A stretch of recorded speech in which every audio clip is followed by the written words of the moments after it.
ዮሐንስ ወንጌል ምዕራፍ 3:5 ላይ እንዲህ ይላል፣ ኢየሱስም መለሰ እንዲህ ሲል እውነት እውነት እልሃለሁ ሰው ከውኃና ከመንፈስ ካልተወለደ በቀር ወደ እግዚአብሔር መንግስት ሊገባ አይችልም አለ። እምነት ይቀድማል ወይስ ከውኃና ከመንፈስ መወለድ አልኩ። አይ እንዴ የሚቀድመውማ እምነት ነው። ሳያምን እንዴት ከውኃና ከመንፈስ ይወለዳል አልከኝ። ስለዚህ ዳግም ውልደት ያለው በማመን ብቻ ሳይሆን አምኖ ከውኃና ከመንፈስ ሲወለድ ነው ወይ ብዬ ጠየቅኩ። ከዛ እምነት እኮ የሚነጻጸረው ብለህ ቀጠልክ። እኔ አልጠየቅኩም ከምን ጋር ይነጻጸራል ብዬ። ዳግም የሚወለደው ይህንን ጥቅስ ሌላ ቦታ ላንብብልህ። ለምን ታነብልኛል? ለዚህ ያነበብነው ላይ መልስ ስጥ እንጂ። ሰው ዳግም የሚወለደው አምኖ ከውኃና ከመንፈስ ሲወለድ ነው ወይስ ሲያምን ብቻ? ሳያምን እንዴት ነው ሰው ከውኃና ከመንፈስ ሳያምን አላልኩም። ሳያምን አላልኩም። ሲያምን ብቻ ነው ወይንስ ደግሞ አምኖ ከውኃና ከመንፈስ ሲወለድ አልኩ። ዳግም ልጅነትን የሚያገኘው ከውኃና ከመንፈስ መወለድ ማለት ምንድን ነው? እኔ አንተ ልጠይቅህ እስኪ። ለምን ጠይቀኛለህ? አንተ እኮ ነህ ዳግም መወለድ በእምነት ነው ብለህ የጠቀስከው። እኔ ደግሞ ይህን ጠቀስኩልህ። ስለዚህ አስማምተህ መመለስ ያለብህ እኮ አንተ ነህ እንጂ እኔ አይደለሁም እኮ። ከውኃና ከመንፈስ ካልተማር በእግዚአብሔር መንፈስ የሚቀበለው በእምነት ክርስቶስን ሲቀበል ነው። እዚህ ጋር የሚናገረው ግን ከውኃና ከመንፈስ በመወለድ ነው ልጅነት የሚገኘው ነው እያለ ያለው እኮ። ይሄማ ኒቆዲሞስ እኮ ሲጠይቀው ነው እግዚአብሔርን። ይሄን እኮ ሙሉ ምንቱን እያለ ሲጠይቀው ነው አላልኩም። እኔ ክፍሉ ላይ ነው ያለሁት፣ ማለትም የተነገረው ቃል ላይ ነኝ እኮ። ይኸውልህ እንደዚህ ይላል እኮ እንደ ምሕረቱ መጠን ለአዲስ ልደት ሆነው መታጠብና መንፈስ እሱ ሌላ ክፍል ነው ሳሚ። ይሄ ሽሽት እኔ አላልኩም። ዮሐንስ ወንጌልን እየፈታን ነው። ወደ ኤፌሶን መሄድ ሲኖርብን እንሄዳለን። አሁን ዮሐንስ ወንጌልን ፍታልኝ። ለምንድን ነው እሱ ይህን ትተህ ወደዛ መሮጥ የፈለግከው? እመን እያለው እኮ ነው። እኔ ምን የቱ ጋ ነው እመን ያለው? ኒቆዲሞስን ስለምንድን እያስተማረው ነው? ከዚህ ጋር ክርስቶስ እኮ ኒቆዲሞስን ሰው ዳግመኛ እንዴት እንደሚወለድ እያስተማረው ነው አይደለ? ሙሉ መጽሐፉን ስታነበው፣ ሙሉ ምዕራፉን ስታነበው እውነት ነው። ከውኃና ከመንፈስ መወለድ ምንድን ነው? እኔ ጥያቄ ታዲያ እኮ ዳግመኛ መወለድ አለ ወይ ነው እኮ። አሁን ዳግመኛ መወለድ ራሱ እምነት ነው አለ። ዳግመኛ መወለድ አለ። ይኸው ጌታ አለ አለ። ያለ እምነት አንተ አልክ እሱን። እኔ ያለ እምነት አላልኩም እኮ። በእምነት ከተወለድክ ታዲያ ምን አከራከረክ? ያኛው በእምነት ነው የሚለው ወይንስ ደግሞ ከውኃና ከመንፈስ በመወለድ? ለምንድን ነው እሱ እንዲየሆንክ ያለው እኮ? ከውኃና ከመንፈስ መወለድ ማለት በእምነት ነው። ኦኬ፣ ከውኃና ከመንፈስ መወለድ ማለት ሲያምን ብቻ ማለት ነው። ጥምቀት የለም ነው ሀሳብ። ያው ጥምቀትን ትወስዳለህ አይደለ? ወይ ጥምቀት የለም ነው ቶ። ለምንድን ነው አንተ ብለህ ስለ ግለሰብ የምታወራው? ጥቅሱ ላይ ለምን አታወራ እኮ? ጥቅሱ ላይ እኮ ነው ማውራለ። ጥቅሱ ደግሞ ዝም ብሎ አይፈታማ። እሺ ቆይ አንዴ። ዝም ብሎ አይፈታም፣ ግር የለውም ሰምቻለሁ፣ እንዳትደግመው። ከውኃና ከመንፈስ መወለድ ማለት ማመን ማለት ነው። ካላመነ ሰው እንዴት ነው ከውኃና ከመንፈስ የሚወለደው? ካላመነ አልጠየቅኩም እኔ። ውኃና መንፈስ ማለት በራሱ እምነት ነው ወይንስ ደግሞ ከእምነት በኋላ የሚመጣ ጥምቀትን ነው የሚያመለክተው? እምነት ነው እንጂ ጥምቀትን አይደለም። ሙሉን እናንብበው። ሶስትን ሙሉን እናንብበው። ሙሉን አንብበንም ለውጥ አይመጣም። የእኔ ጥያቄ ይሄ ስለሆነ ውኃና መንፈስ ጥምቀት ነው ወይንስ እምነት? እዚህ ጥቅስ ላይ ተቀምጠውን አንተ የትኛውን ነገር ልፈታ ነው? አስተምረኝ። ውኃና መንፈስ ጥምቀት ነው ወይንስ እምነት? ሰው ካላመነ ከውኃና ከመንፈስ መወለድ አይችልም። አልጠየቅኩም እኔ። ጥምቀት ማን ነው? ውኃና መንፈስ የሚለው ጥምቀት ነው ወይስ እምነት ነው? የኔ ጥያቄ እምነት ነው።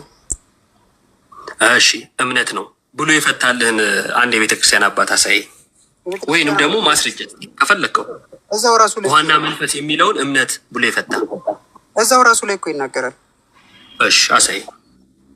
ኒቆዲሞስ እንደዚህ ሲለው እግዚአብሔር ኒቆዲሞስን እንደዚህ ሲለው ምን ብሎ መለሰለት? ከእንደገና ኒቆዲሞስ ምን ብሎ መለሰለት? ሰው እንዴት ነው? እሺ ቆይ እናንብበው፣ ሙሉን እናንብበው። ቁጥር 3 ላይ ነው አሁን ልታወራ የፈለግከው ያለው። አሁን እኔ የጠቀስኩልህ 5 ላይ ነው። ይሄ ማመን የሚለውን የምታመጣልኝ አሁን ምንድን ነው? ከውኃና ከመንፈስ ማለት እምነት ነው እንጂ ጥምቀት አይደለም የሚል። እሺ እንዳትረሳ። አሁን ከፈለግክበት ማምጣት ይችላል። አሁን አንተ እምነት አያድንም እያልክ ነው? አላልኩም። ታዲያ ምንድን ነው ያጣላን? እምነት ያድናል ካልክ ምንድን ነው የሚያጣላን? የአጥፍቶ ጠፊ ያካሄዱን አተው። እኔም ከተሳሳት አንተም ተሳሳት ነው። እኔ እምነት አያድንም የሚል ቃል አልወጣኝም። የጠየቅኩ ከውሃና ከመንፈስ ማለት እምነት ነው ወይስ ጥምቀት ስል አይ እምነት ነው ጥምቀት አይደለም ብለኸኛል የሚል ማስረጃ አንጣ ብዬ እየጠበቅኩ ነው። እንዲህ ማለት ነው የሚለውን ተወውና ማስረጃ አንስጠኝ። ሰው ካላመነ በውሃና በመንፈስ ሊጠመቅ አይችልም። አልጠየቅኩም። በነገራችን ላይ ሳሚዬ ደግሞ ችግር የለውም እኮ አይ አላቅም አስረዳኝ እስኪ አንተ ማለትም ትችላለህ ሳሚዬ። ግዴታ አይደለም እንትን ያላወቅከውን ነገር በቃ አላቅም ነው በቃ እዚህ ጋር አልተረዳሁትም አስረዳኝ ማለት መብት አለ። ምንም ይሄ መሸነፍ የሆነ ነገር አይደለም። ቀና ቡዳስተሰብ ሆነ ማለት ነው። መጽሐፍ ቅዱስን እናጣመው ካለን እናጣመዋለን፣ እናቃናው ካለን እናቃናዋለን። እንግዲህ እሱ እናንተ ቤት ያለ ልምድ ሊሆን ይችላል፣ እኛ እናጣመምም። ስለዚህ እንደዛ ስለምችል ነው ሳሚ ዝም ብለህ እያጣመምክ እየፈታ ያለው።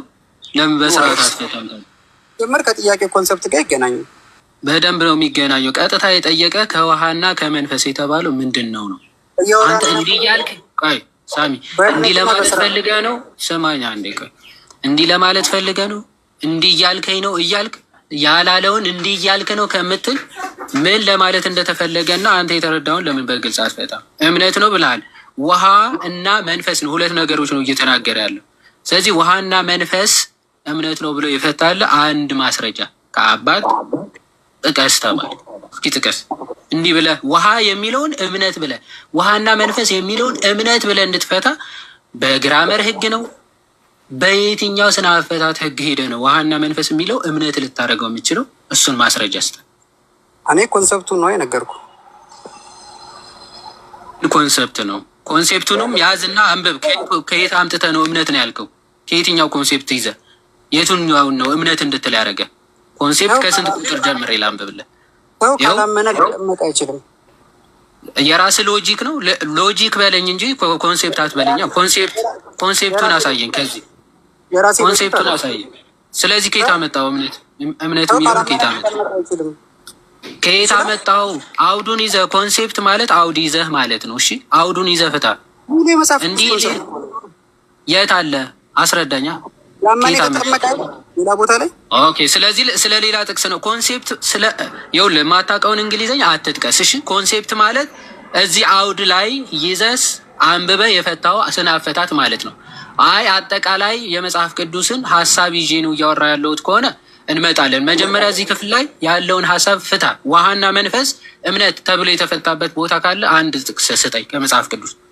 ውሃና መንፈስ ማለት እምነት ነው ተብሎ የተፈታበት ጥቅስ ስጠኝ። አሁን ለምሳሌ እኮ ሰው ከዋና ከመንፈስ የሚለው ይኸውልህ፣ ኮንሰፕቱ ከዋና ከመንፈስ የሚለው ኮንሴፕቱ አትበለኝ። የአንተ ኮንሴፕት አይደለም የጠየቁ። አሁን አንተ አልከን ማስረጃ ስጠን ነው። አሁን ማስረጃ ከየት አመጣለህ? ፊዚካሊ ከዋና ከመንፈስ ይወለዳል አትጠይቅ። ይኸው ይሄ ነው ችግር። ስትጠየቅ እንዲህ እያልከኝ ነው አትበል ብዬ ነበር የጀመርኩ። አሁንም ስቲል እንደዛ እያልክ ነው። አምጣ ማስረጃ። ውሃና መንፈስ እምነት የሚል ይሄኛውን አንተ አስረዳኝ። ከዛ እኔ ደግሞ ስለዚህ የለህም ማስረጃ። በኋላ የምታስረዳኝ ከሆነማ አሁን አስረዳኝ። ማስረጃ ጠቅስ። ይሄኛውን አንተ አስረዳኝ። ኦኬ። ስለዚህ ማስረጃ የለህም። ዝም ብለህ እንደፈለግ መጽሐፍ ቅዱስን መፍታት አትችልም። እሺ